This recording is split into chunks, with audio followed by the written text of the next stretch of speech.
CV to the vice chancellor for temporary appointment. And that's how I left the industry and entered into the academia. 10 years difference. Do you know, immediately I got to the academia the following year, I already registered for my PhD. Please, you give me some ample time because I could not use my slide.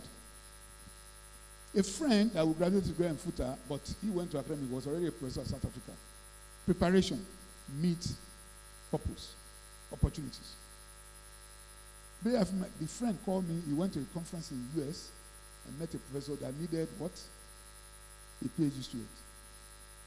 The guy called me and said, Oshoba, have you finished your master's? I said, yes. I hope you had a good grade. I said, I tried. Okay? This person is looking for a PhD student. Just look at it. Imagine I did not collect half salary.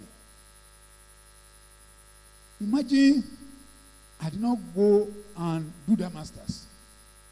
This friend, since graduation, I have not seen him. Only we communicate occasionally. Immediately I started my master's. I told him I want to do my PhD.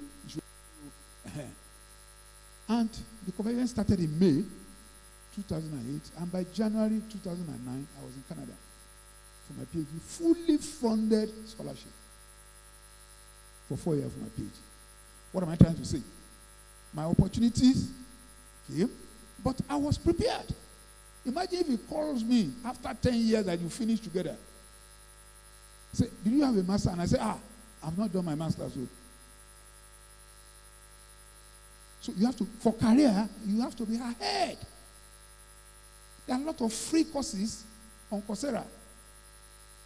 There are a lot of, for those of you in engineering, Python skills, so many training. Some of them are free. You can never know where that will be required. Because everybody have the same certificate that you have. So you need to do what? Prepare yourself for the career that you desire in future. That's how I got to Canada. That may not be the route that is available now. Because that time, the professor was looking for somebody. You have to be looking for a professor now. If you want to do that. So what next? Which is the next season why we are here? The last few years, you have been in university community that has provided you with shelter, refuge, haven, and sanctuary. You have met lecturers, staff, classmates, roommates, brethren, other members of the community that were there to support you. You have good academic, social, religious activity to help your development and make your stay memorable. But the university has also shaped you, reshape you, grant you character, build your confidence, and help you discover who you are and a glimpse of what you are capable of becoming. So you are not alone on this campus. This campus has embedded in you what you require. The incoming VC has said it all. You have been well prepared. You are only waiting to be unleashed to conquer what is next. So what is next? What is next for the next season? Is that, as said by others, either 9 to 5 job, postgraduate studies, entrepreneurship, or including volunteering. But I want to tell you, for those of you that will be for 9 to 5 job and postgraduate study, these are two different parts. Even in preparing your CV, you cannot use the CV that want to get a job for postgraduate school. One of the things I do for my mentees right now is to help them in terms of that CV. Because the professors that you want to go and meet abroad, except school fame piece, if you want to go to North America or Sweden and Finland, you need to do something, you need to present yourself in a one-page CV format that the professor will be interested to read and will be able to grasp whether you can work with him or not. In one page. He doesn't want to know where you came from, your town, whether you are black or white. What he wants to see, what is called academic CV. Can you present yourself without saying the person in one page, and the person will fall in love with whatever you presented? That's different from when you are looking for a job, a 9 to 5 job.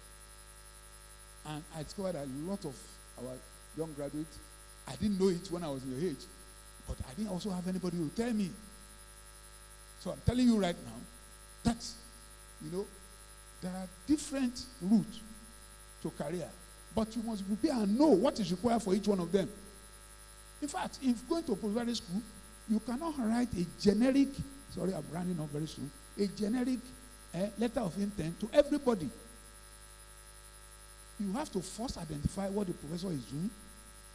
Does it align with what you want to study? Even if it doesn't align, because he will only fund his own area of interest. He will not fund your area, what you want.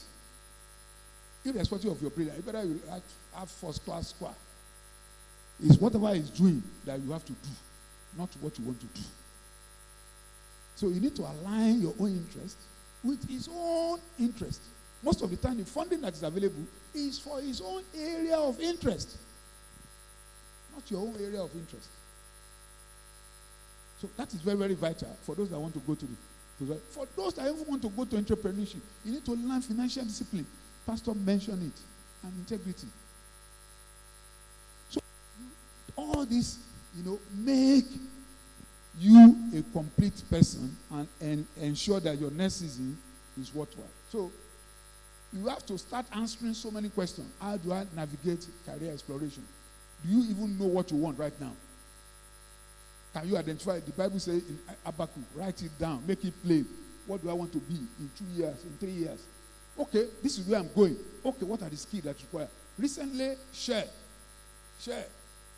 call for application for 8 years. And they did what? They what do you want to do?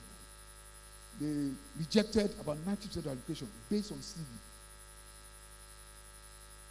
It's on LinkedIn. Based on CV, and somebody, review it. What were the reasons? Some of those people had a first class. Just based on CV, application over 90% were rejected. Just based on, because when you say experience, or you have, you just write the code of the training that you have. You do not even say you participated. So adjective, some verb that are required to be. Once they are not there, nobody has time. Nobody, because you might be good, but they are not saying you and they don't know what is your mind. You need to put it plainly on the black and white sheet of paper. That's the only thing that can communicate with them. Clarity. You need to figure it out. So, you need to, how do I build a professional identity? Not all this, your TikTok and all this one. Be professional. Even in whatever the content that you push out. Let you be identified with something. CV requirement mentioned that and some other things. So, you need to be diligent. To achieve all these things that I've earlier mentioned, diligence is very important. I've showed my own example. Be prepared. Opportunity may come, but you have to be prepared. You have to be prepared. If you are not prepared, opportunity will come and it will pass you by. I've told you my own little example. So, irrespective of your status, whether you come from a rich home or from somebody like my own background, you can achieve success, a career success, once you are determined and you have a purpose and goal. God will help us in the mighty name of Jesus. So, because the career part at the bottom base can accommodate everything. But as you go higher, attitude, exceptional character, in addition to your competencies, which you acquire by experience and skills, beyond your first degree or whatever degree that you have, you only take it to the high. Because there is room at the top. There is what? Room at the top. But the bottom is crowded. So whether we have first class or you have top class or cook, you can still be at the top if you had other value to yourself. If you identify those values that you need, and then you add it to yourself. So unfortunately, my slides are not working, but you have seen some of the pictorial view that I have here. So remember that employers want the best. There's always room in the front row. Strive to occupy it. Don't be ashamed to start small. Jobs, opportunity also can be demanding. Let me give you a simple example. I told you I spent 8 years in fundraising. Do you know that, I told you my salary. Do you know that when I got to Canada, when I applied for scholarship, I had a full funded government scholarship, but you still continue to have scholarship. The first scholarship I applied for, when I met my supervisor, he said, because I was less than 4 months when that scholarship opportunity came out. He said he doesn't know me. I've not done his course. That he cannot give me a reference letter if I've not passed any of his courses.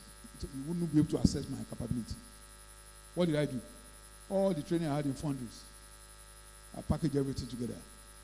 I told my technical manager, who asked only technical school to write a reference for me. Do you know I was the one that won that scholarship in Canada? The only thing that gave me that scholarship, which nobody else had my experience, was the industry experience I have. And they gave me $5,000 as of 2010. So, when I was working in Nigerian foundries, I was working averagely of 12 hours per day. No overtime, because I was management trainee. No overtime. I come on Saturday. Just used like anything. But in one single sweep, that labor was compensated with $5,000. And that, in Nigeria, I never won any scholarship. That was the first real scholarship that I had in my life. And what gave me that scholarship was my handiwork, physical strength. It's not even mental. Because if it's those Oyibo people, they had better grade than me. But they don't have the experience that I had. They don't. And it spoke for me. So, don't belittle whatever your hand finds to do. That's why the issue of volunteering is important. The only thing that makes sure that you have it documented. It's important. You can never tell where it will be useful. So, please, seek guidance, mentorship. Professor Adigo has talked about it. It's very important. I told you how I choose metallurgical material engineering from medicine. So, just rounding up now. So, manage your time wisely. So, I've told you my story about Nigerian foundry. So, you can imagine, first degree, 1997, master's, 2007, PhD, 2020, 2012. And since then, I became an assistant lecturer in 2007. I became a full professor 2023, within 13 years. I was production manager. I got to the nearly peak of my career in the industry. And within 13 years that I switched to academic, I also reached the peak of the career in academics. So, focus matters. So, I just want to assure you that the rest of it have been read in my biography. But my parting shot is that begin to visualize what you want to be. I knew what I don't want. Where I'm going, I don't know. But I knew what I don't want. I don't want to be dependent on anybody. I want to be independent. And I want to use my hand, to use my ability, my strength, to make something out. So, once you can focus with other resources that you have with your degree, the sky is the limit. And wherever direction you go to, if you caution with dedication, with hard work, with integrity, self-worth, with purpose, defined purpose. When I was in Canada, when I was coming back to Nigeria, a lot of people said, why do you want to go back to Nigeria? I said, I got my PhD at 40. Average age of somebody that had PhD in Canada at that time was 25 years. 25, 26. I didn't want to go back to the industry. Fine, I'm good. But what would it take me to excel? I need to work like times 10. The University of Lagos was waiting for me. Yeah, but my friend was able. The best I could have done, I would not have been in academics. I would have been in industry, making money and cool. But I would have regretted today if I'm not a professor. Irrespective of the money. Because whatever money that any of my friends has is a function of time. I'm going to get it. I'm going forward. I'm going to get it. So my passion right now, my purpose right now is what? Is to mentor others. And I'm happy. I have a lot of my mentors that are doing very well. So you need to define your purpose. So I didn't stay back, not because I could not stay back. In fact, I'm a permanent resident. But I choose to attain this professor first before everything. And I want to be known on the impact I have on others than the money or wealth I accumulate. So you need to define. Thank you very much for the opportunity. God bless you.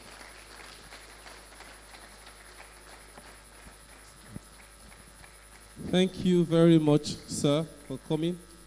Right about now, we want to present an award to Professor Payemi.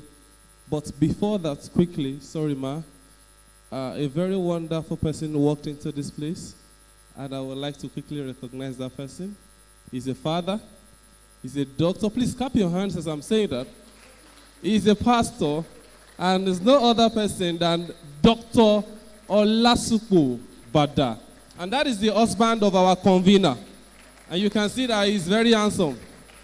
Yes, the handsomeness is matching the beauty of his wife. It's colloquial. Thank you very much.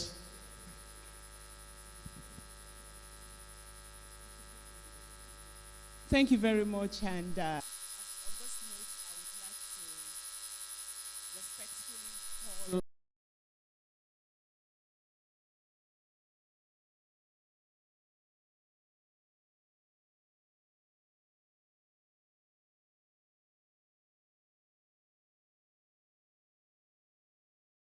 educate you.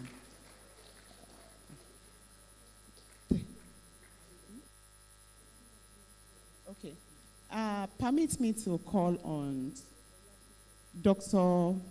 Esquire Olasupo Bada to come and make this presentation. Thank you.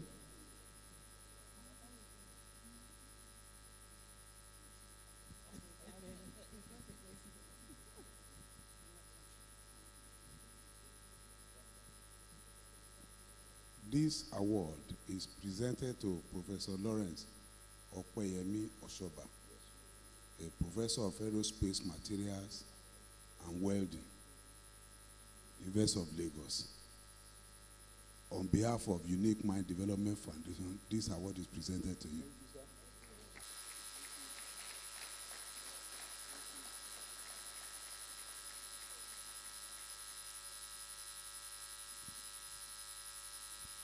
Thank you very much. Well. There is nothing that has a beginning that does not have an end. My work here is to give the vote of thanks. But before I do that, I quickly want to do a brief recap of what actually struck me in all of our presentation, in all the activities that we've had since about 20 minutes after 11 when we started. The Vice Chancellor designate was here, and he talked about mentoring. Mentoring gives you what you cannot get in 10 years in one contact. So mentoring makes you to buy back the time because you are learning from the mistakes of others. Yeah, you're going to be learning from the mistakes of others such that you do not also commit the same error. Then he talked about preparation, meeting opportunity. Professor Shoba also emphasized that. Integrity, reputation, ambition versus impatience. Dr. Olubumi Akao also emphasized that.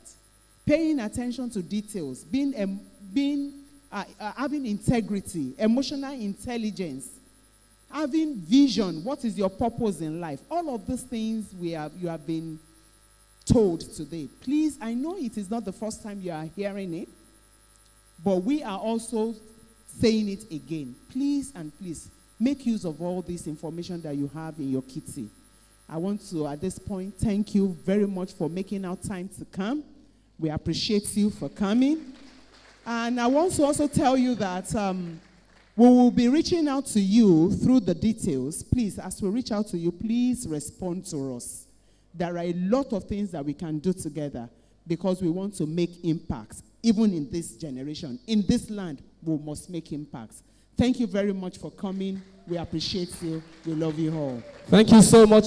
Please, as we go, can we all arise for the Influence Pledge? We have a pledge. I'm going to be reading it. All you have to do is to read after me. Can we all arise for the Influence Pledge? The Influence Pledge. Can we all be on our feet? Please, we are men in the house, so I want your voice to resound. Okay? Say, I am a man of purpose. I choose integrity over compromise, courage over fear, and excellence over mediocrity. I will learn, grow, and lead by example. I will respect others, take responsibility, and make wise decisions. I will use my voice, talent, and influence to build lives, strengthen my community, and create a better future. I refuse to give up. I refuse to settle for less. Every day, I will become the best version of myself. I am a man of character. I am a man of vision. I am a man of influence. I am influence. Jam your hands together for yourself. Thank you for coming. We love you all.